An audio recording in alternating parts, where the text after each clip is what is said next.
सर्वज्ञ श्री चक्रधर स्वामी की जय।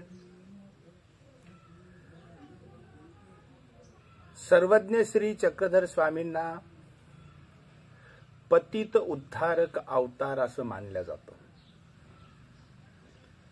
त्याचं कारण असं आहे की अनेक ईश्वर अवतारांपैकी या ईश्वर अवताराने जीव उद्धरण्याचं व्यसन स्वीकारलेलं आहे।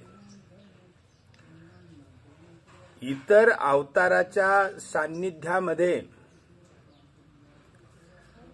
जीवांच्या उद्धारापेक्षा ह्या ईश्वर अवताराच्या सान्निध्यामध्ये आणि ह्या ईश्वर अवतारांनी दिलेल्या साधनाद्वारे जीवोद्धार आत्मोद्धार सोपा आहे। म्हणूनच श्री नागदेवाचार्य सुद्धा म्हणतात की येणे अवतरे जो नुद्धरे तो कहीची नुद्धरे। असा ह्या ईश्वर अवताराचं महत्व आणि विशेषता आहे। श्री चक्रधर प्रभूंना पतित उद्धारक अवतार म्हणण्याचं कारण असं आहे की ह्या ईश्वर अवताराने पतित उठवून अवतार धारण केलेला आहे। आणि जे पतित आहेत, जे रंजलेले आहेत, जे गांजलेले आहेत, आदिवासी, वनवासी, खेड्या पाड्यामध्ये वाडी वस्त्यावरती जाऊन श्री चक्रधर प्रभूंनी उद्धार कार्य केलेलं आहे। ज्ञान प्रेमाचं दातृत्व केलेलं आहे। परमेश्वराने सृष्टीची रचना चैतन्य मायेकरवी केली आणि कृतयुगामध्ये हंस रूपाने अवतार घेऊन ब्रह्म आणि सनक सनकादिक यांच्या सभेमध्ये ब्रह्मविद्येचं ज्ञान निरोपण करून धर्माची स्थापना केली।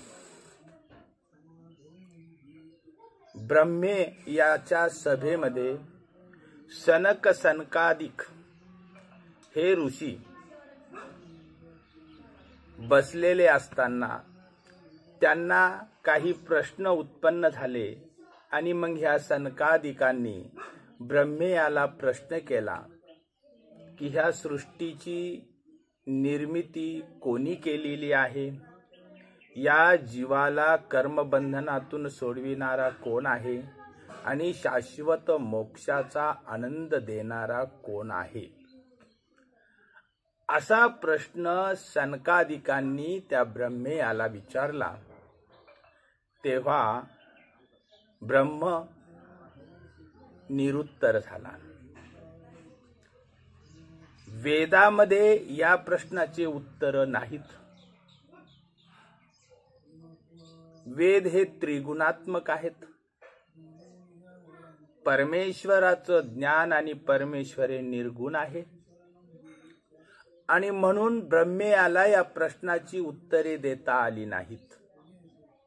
आणि मग त्या ब्रह्मेयाने परमेश्वराला प्रार्थना केली, विनंती केली आणि या प्रश्नांची उत्तर निरोपण करण्याविषयी आग्रह केला। त्यावेळी परमेश्वराने त्या ठिकाणी त्या ब्रह्मेयाच्या सभेमध्ये हंस रूपाने अवतार घेतला। तो कृतयुगातील परमेश्वराचा पहिला अवतार होय। आणि मग त्या परब्रह्म परमेश्वर श्री हंस प्रभूने ब्रह्मेयाला निमित्त करून सनक सनकादिक सनंदन आणि सनातन ह्या ऋषींना ब्रह्मविद्येचं निरोपण केलं आणि मी परमेश्वराने ह्या सृष्टीची रचना केलेली आहे चैतन्य मायेकरवी. मीच ह्या जीवांना कर्मबंधनातून सोडविणारा परमेश्वर समर्थ आहे. माझाच शाश्वत मोक्ष आहे आणि मीच शाश्वत असं आनंद ह्या जीवांना देऊ शकतो, असं परमेश्वराने ब्रह्मविद्येच्या रूपाने त्या सनक सनकादिक सनंदन आणि सनातन ऋषींच्या सभेमध्ये ज्ञान निरूपण केलं आणि परमेश्वराचा धर्म स्थापन केला. त्या परमेश्वराच्या धर्माचं नाव सत्य सनातन महात्म धर्म असं होतं. या कृतयुगामध्ये सर्व मानव उच्च अधिकाराचे होते, सत्व गुणांनी संपन्न होते आणि परमेश्वराने पहिल्यांदा ब्रह्मविद्येचं ज्ञान निरूपण केलं. तिथे कोणी साधारण मानव नव्हता, सर्वसाधारण पतित रंजले गांजलेले कोणीही त्या सभेमध्ये नव्हतं. आणि म्हणून ब्रह्म याच्या सभेमध्ये परमेश्वराने घेतलेला जो अवतार होता श्री हंस अवतार, तो अवतार आणि त्यांनी निरूपण केलेलं ज्ञान हे उच्च वर्गीय मनुष्यांमध्ये निरूपण केलेलं होतं. तिथे सामान्य कोणीही नव्हता. त्यानंतर कृतयुग संपल्यानंतर त्रेतायुग लागलं. श्री हंस प्रभूंनी स्थापन केलेला परमेश्वराचा धर्म लोपला. धर्माला ग्लानी आली. ईश्वराचा धर्म लोक विसरून गेले आणि मग ह्या त्रेतायुगामध्ये पुन्हा परमेश्वराने आपला धर्म समजावून सांगण्यासाठी, आपल्या ईश्वरीय धर्माचं ज्ञान देण्यासाठी पुन्हा या त्रेतायुगामध्ये बद्रिकाश्रमाला श्री दत्तात्रेय प्रभूंच्या रूपाने अवतार घेतला.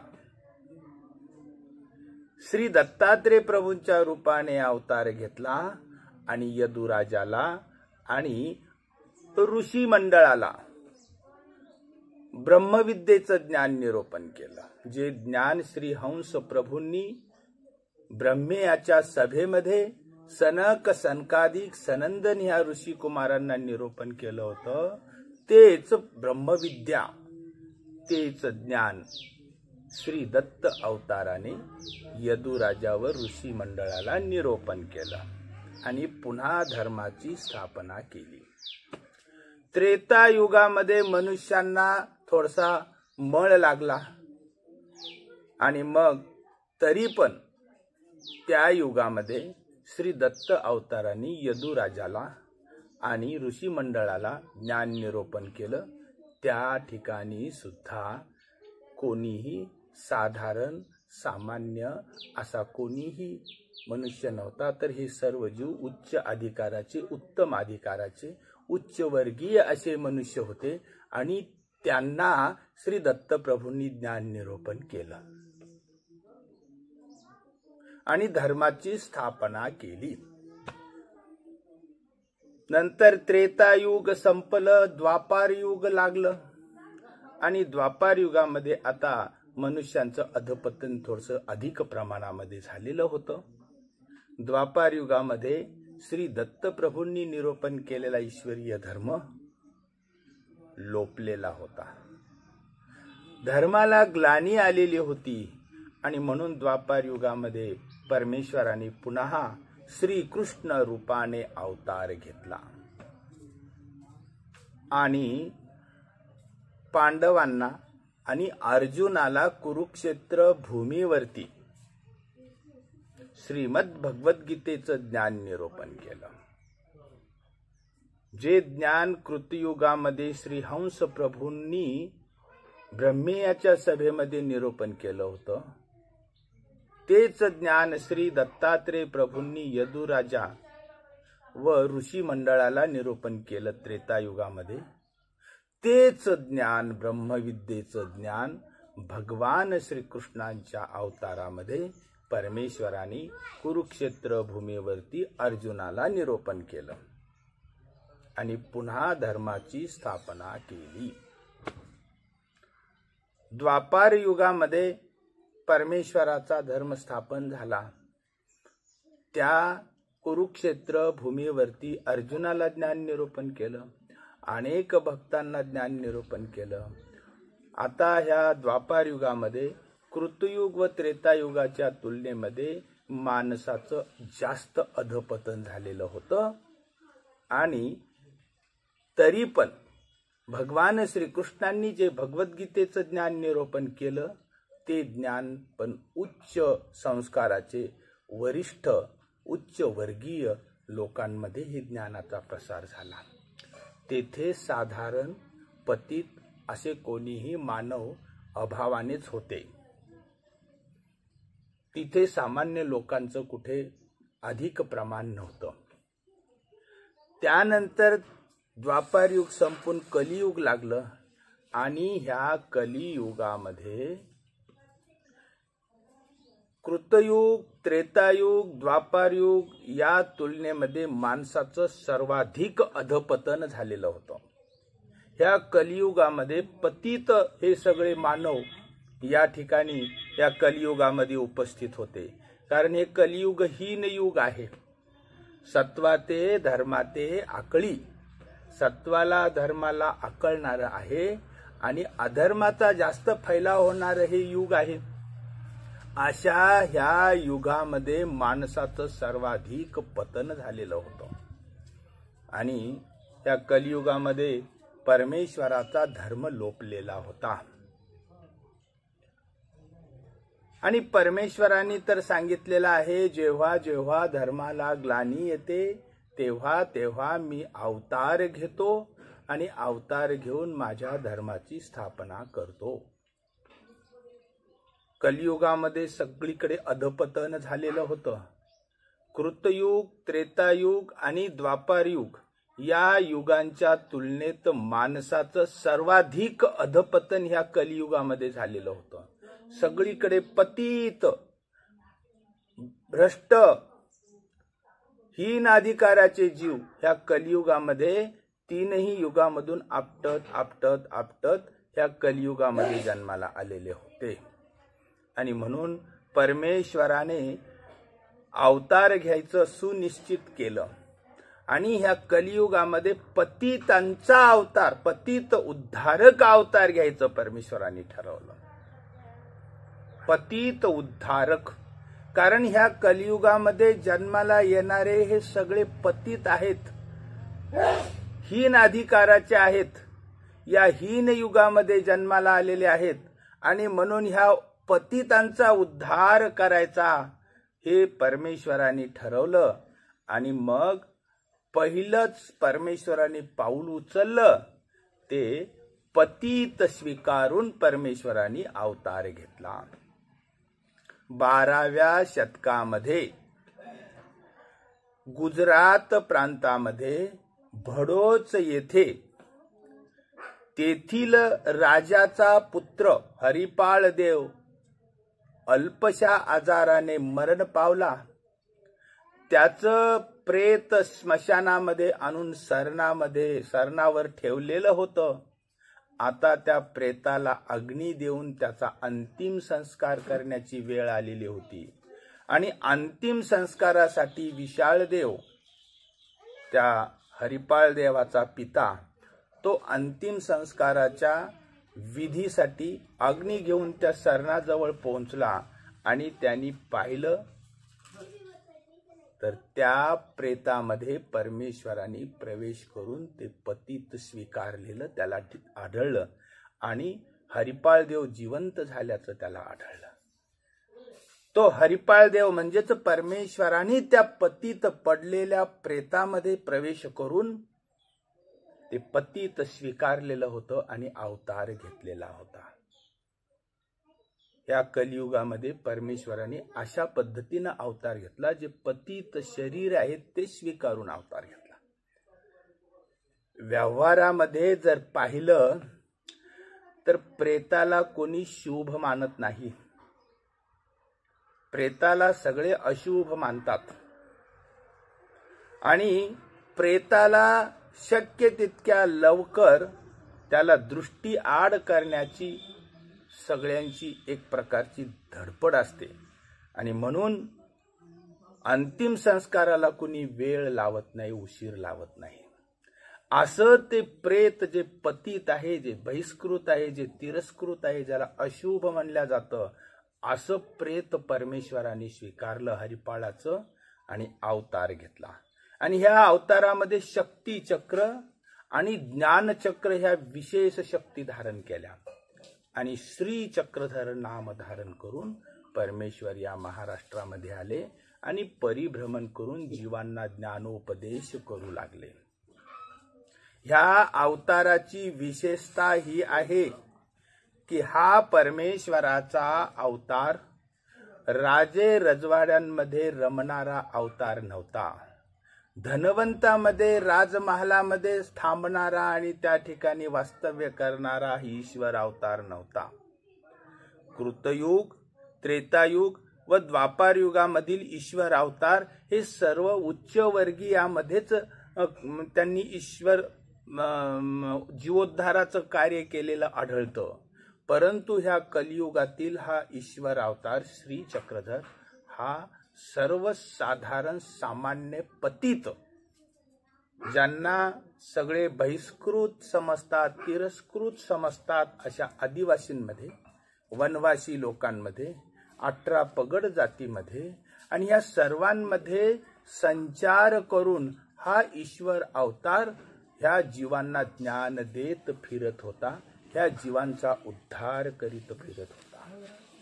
श्री चक्रधर प्रभू महाराष्ट्रामध्ये आले आणि आल्यानंतर येथील राजे रजवाड्यांकडे त्यांच्या महालामध्ये गेले असं घडलं नाही, तर हा ईश्वर महाराष्ट्रामध्ये आला आणि हा परमेश्वराचा अवतार तडक सालबर्डीच्या डोंगरामध्ये गेला आणि तिथेच 12 वर्ष जीवोद्धाराचं कार्य केलं. सालबर्डीचा डोंगर आणि त्या सातपुडा पर्वतामध्ये राहणाऱ्या आदिवासी जमाती, वनवासी जमाती आणि तिथले अर्धनग्न लोक, तिथले अशिक्षित लोक, अशा लोकांमध्ये फिरून ह्या ईश्वर अवताराने 12 वर्ष तेथील पतितांचा, दीन दुःखी, अर्धनग्न अशिक्षित लोकांच्या उद्धाराचं कार्य केलं. त्याच्यानंतर विंझी गोंडवाड्यामध्ये गेले, तिकडील लोकांचा, जीवांचा उद्धार केला. त्याच्यानंतर वरंगलामध्ये प्रवास करून वरंगल प्रांतात आणि हा ईश्वर अवतार या महाराष्ट्रामध्ये गावोगावी जाऊन जीवांच्या उद्धाराचं कार्य करू लागला. झोपडीमध्ये गेला, हाळ्यावरती गेला, पाळ्यावरती गेला, 18 पगड लोकांमध्ये मिसळून 18 पगड लोकांना ज्ञान देऊन, प्रेम देऊन आणि त्यांचा उद्धार करत हा ईश्वर अवतार या महाराष्ट्रामध्ये फिरत होता, जीवांच्या उद्धाराचं कार्य करीत होता. पतित उद्धारक अवतार. आजही आपण पाहतो की ह्या श्री चक्रधर प्रभूंनी, या परमेश्वर अवतारांनी स्थापन केलेल्या या ईश्वरीय धर्मामध्ये, महानुभाव पंथामध्ये जे अनुयायी आहेत, ह्या अनुयायामध्ये ह्या 18 पगड लोकांचाच भरणा आहे. आदिवासी आहेत या महानुभाव पंथामध्ये, वनवासी आहेत, 18 पगड जातीचे लोक आहेत आणि विशेष म्हणजे राजवंशामध्ये जन्माला आलेले महानुभाव पंथामध्ये कुणी आढळत नाही किंवा काशीचे विद्वान ब्राह्मण पंडिताच्या नात्यातलं कोणी या महानुभाव पंथामध्ये अभावानेच आढळून येईल. परंतु 18 पगड जाती ह्या सर्व आदिवासी वनवासी लोकांमध्येच आज महानुभाव पंथ विस्तारलेला आपल्याला दिसतो. असा हा महानुभाव पंथ पतित उद्धारक, पतित पावन, परब्रह्म परमेश्वराचे अवतार श्री चक्रधर स्वामींनी या सर्वसाधारण दीन दुःखी रंजल्या गांजलेल्या आदिवासी वनवासी लोकांमध्ये जीवाच्या उद्धाराचं कार्य ह्या कलियुगामध्ये करून ह्या परमेश्वरीय धर्माची स्थापना केलेली आहे. आजही महानुभाव पंथामध्ये सर्व लहान थोर उच्च नीच भेदभाव विसरून जाती पंथ विसरून सगळेजण या महानुभाव पंथामध्ये सामावलेले आपल्याला दिसतात. असा हा परमेश्वर श्री चक्रधर प्रभू पतित उद्धारक पतित पावन रंजल्या गांजल्यांचे अश्रू पुसणारा सर्व जाती वर्ण कुठलाही भेदाभेद न मानता स्त्री पुरुष सर्व जातीच्या सर्व जीवांच्या उद्धारासाठी या महाराष्ट्रामध्ये परिभ्रमण करणारा हा परमेश्वर अवतार आणि त्यांनी स्थापन केलेला हा महानुभाव पंथ आजही या महानुभाव पंथामध्ये सर्वज्ञ श्री चक्रधर स्वामींच्या या तत्वाचं विचाराचं अनुसरण करणारे हजारो लाखो लोक आहेत आणि सर्व तळागाळातील लोक या आचार विचाराचं अनुसरण करीत आहेत. सर्वज्ञ श्री चक्रधर स्वामी की जय.